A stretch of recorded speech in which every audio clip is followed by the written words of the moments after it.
Leak की घटना है, चाहे वो एसआई पेपर लीक हो, चाहे कोई और पेपर लीक हो, चाहे राजस्थान में हो, चाहे हिंदुस्तान के किसी भी राज्य में हो, किसी भी जिले में हो, घटना बहुत दुर्भाग्यपूर्ण है।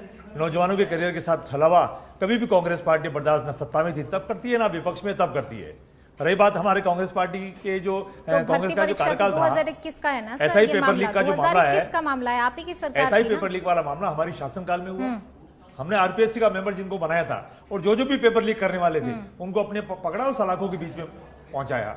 बाबूलाल कटारा को हमने आरपीएससी मेंबर बनाया, उनको हमने सलाखों के पीछे पहुंचाया।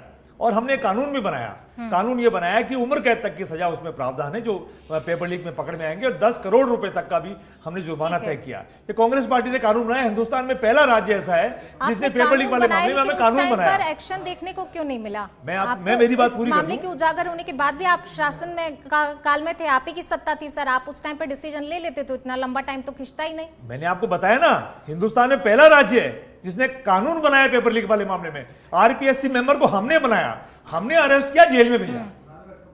हमने बनाया और हमने अरेस्ट किया, हमने जेल में भेजा। रही बात, चुनाव आ गए और हमारी सरकार चली गई। राजस्थान के नौजवानों को हमारा काम करना ठीक नहीं लगा। भारतीय जनता पार्टी सत्ता में आई। भारतीय जनता पार्टी ने विधानसभा चुनाव के दौरान बहुत बड़ी बड़ी बातें की। इन्होंने बातें की, हिंदुस्तान के राजस्थान के नौजवानों से वादा किया कि पेपर लीक वाले मामले में आरपीएससी को भंग करेंगे, सीबीआई जांच करेंगे और पाताल में जाएंगे।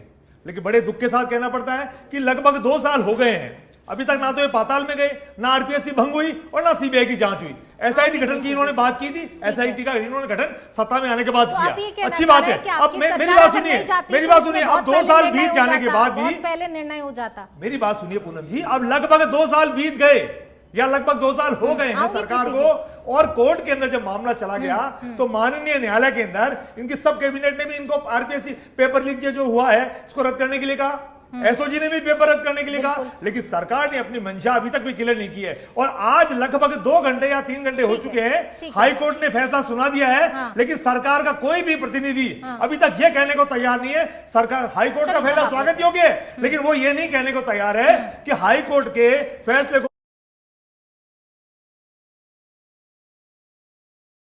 अक्षर से सरकार पालना करेगी। ये युवाओं के साथ कुठाराघात हम कर रहे हैं, अब वर्तमान सरकार कर रही है।